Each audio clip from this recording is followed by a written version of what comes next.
છે તમારું ફરીથી એકવાર આપણી યુટ્યુબ ચેનલ સ્ટડી વિથ જનમ શર્મા. તો વિદ્યાર્થીઓ, આપણે છેલ્લા વિડીયોની અંદર જોયું હતું સ્વાધ્યાય 13.3 દાખલા નંબર 3 અને 4. તો વિદ્યાર્થીઓ, હવે આપણે જોવાનું છે સ્વાધ્યાય 13.3 નો દાખલા નંબર 5, 6 અને 7.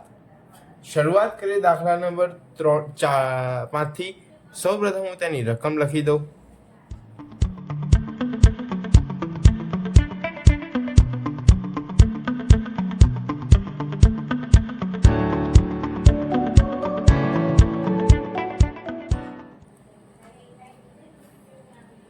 તો વિદ્યાર્થીઓ, આ છે આપણા દાખલા નંબર 5 ની રકમ. આપણું સૌ પ્રથમ કામ શું હોય છે? તો કે એક તો આનું ટોટલ કરવાનું અને બીજું સંચય આવૃત્તિ શોધવાની. સંચય આવૃત્તિ CF ક્યુમ્યુલેટિવ ફ્રીક્વન્સી આપણે શોધવાની. સંચય આવૃત્તિનો મતલબ જ એ છે કે સતત એનો ઉમેરો વધતું જવું એટલે સંચય થવો એટલે કે વધતું જવું. ચલો વિદ્યાર્થીઓ, હવે આપણે કરીશું સરવાળો. તો પેલા 14 ને પહેલી ને એમનું એમ રાખવાનું. 14 ની અંદર 56 ને ઉમેરો તો 56 ને 4 60 ને 10 70 થઈ જાય. 70 ની અંદર બીજા 60 ઉમેરો તો 130 થઈ જાય. 130 ની અંદર 86 ઉમેરો તો 216 થઈ જાય. 216 માં 74 ઉમેરો એટલે 290 થઈ જાય. 290 માં 62 ઉમેરો તો 352 થઈ જાય. 352 માં 48 ઉમેરો એટલે 400 થાય. તો આ આપણી કુલ આવૃત્તિ આવી ગઈ 400, એટલે કે n અહીંયા આપણા 400 અહીંયા આપણે બાજુમાં શોધી દઈએ. n/2 એટલે કે 400 ભાગ્યા 2. તો આપણો જવાબ કેટલો આવશે? 200. અને આપણે આ જે 200 આવ્યા એને ક્યાં શોધવાના? અહીંયા આગળ. તો અહીંયા આપણું અહીંયા બોક્સ બની જશે. એટલે મધ્યસ્થ વર્ગ આપણો કયો આવી ગયો? 3000 થી 3500 નો. હવે આપણે સૂત્ર લખી દઈએ. કોનું? તો મધ્યસ્થનું. સૌ પ્રથમ આપણે એનું સૂત્રથી શરૂઆત કરી દઈશું. તો m બરાબર l પ્લસ કાઉન્સમાં n/2 માઇનસ CF છેદમાં f કાઉન્સ પૂરો ગુણ્યા h. ચલો, l કેટલા થયા આપણા? તો અહીંયાથી લઈ લઈએ 3000 વત્તા n/2 કેટલા આવશે? 200 માઇનસ CF 216 ની ઉપરવાળી એટલે 130 છેદમાં CF કેટલા ફ્રીક્વન્સી f કેટલી? 86 કાઉન્સ પૂરો ગુણ્યા h એટલે કે આની વર્ગ લંબાઈ કેટલી? 500. ચલો, હવે આ 3000 m ના m પ્લસ એમનું m 200 માંથી 130 જાય તો કેટલા વધશે? 70 વધશે છેદમાં 86 ગુણ્યા 500.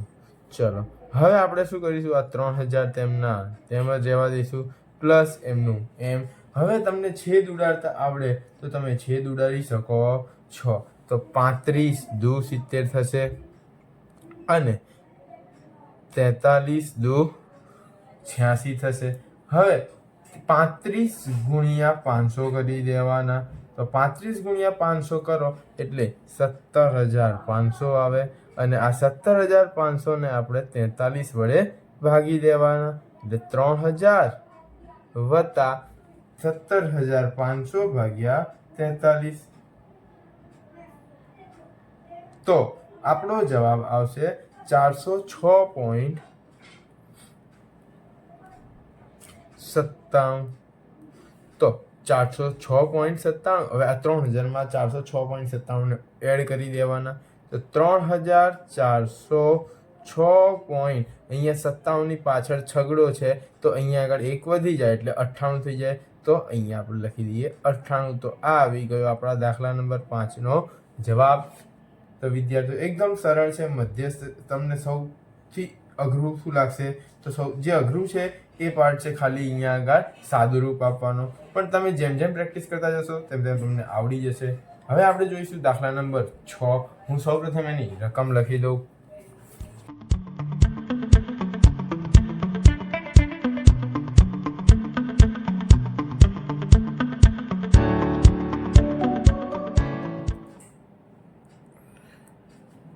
તો વિદ્યાર્થીઓ, આ છે આપણા દાખલા નંબર 6 ની રકમ.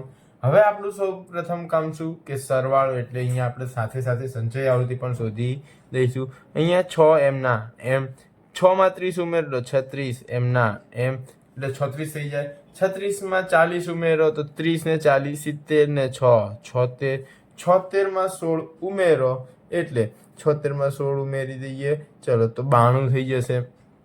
92 માં 4 ઉમેરો તો 96 અને 96 માં 4 ઉમેરો એટલે 100 અને અહીંયા આપણો આવી ગયો 100। હવે આપણે શું કરવાનું, n/2 n/2 એટલે કે 100/2 એટલે શું 50। હવે આપણે આ 50 ને ક્યાં શોધવાના, તો સંચયી આવૃત્તિની અંદર શોધવાના। સંચયી આવૃત્તિમાં આપણને 50 ક્યાં મળશે, તો આની અંદર મળશે। તો આ આપણો આવી ગયો મધ્યસ્થ વર્ગ આવી ગયો।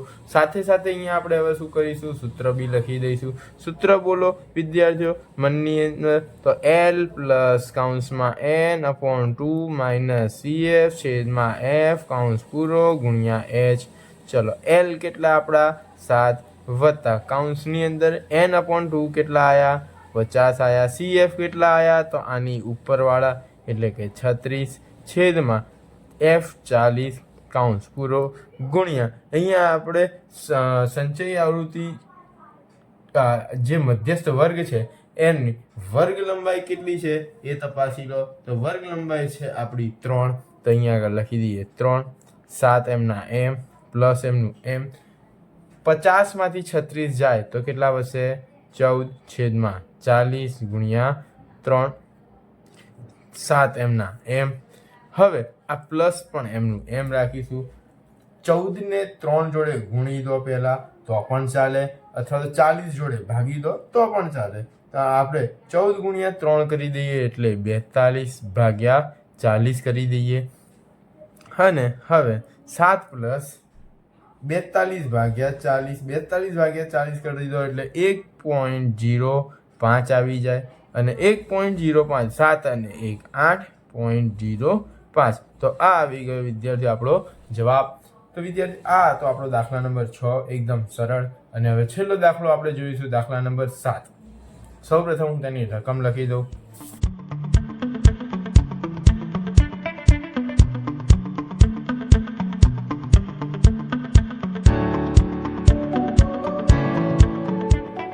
તો વિદ્યાર્થી આ છે આપણા દાખલા નંબર 7 ની રકમ। તો હવે આપણે શું કરવાનું છે, આપણું પહેલું કામ કે આપણે સરવાળો કરવાનો અને સાથે સાથે સંચયી આવૃત્તિ આપણને મળતી જશે।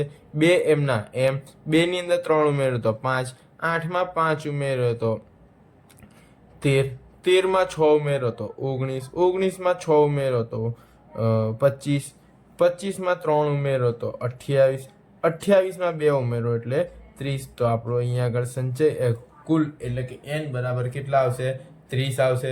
હવે આપણે શું કરવાનું, n/2 શોધવાનું। n/2 એટલે કે 30/2 કરવાનું। તો 30/2 આપણા કેટલા આવશે 15। હવે આપણે આ 15 ને કઈ જગ્યાએ શોધવાનું, તો અહીંયા સંચયી આવૃત્તિમાં। તો આપણને આ 19 ની અંદર મળી જશે।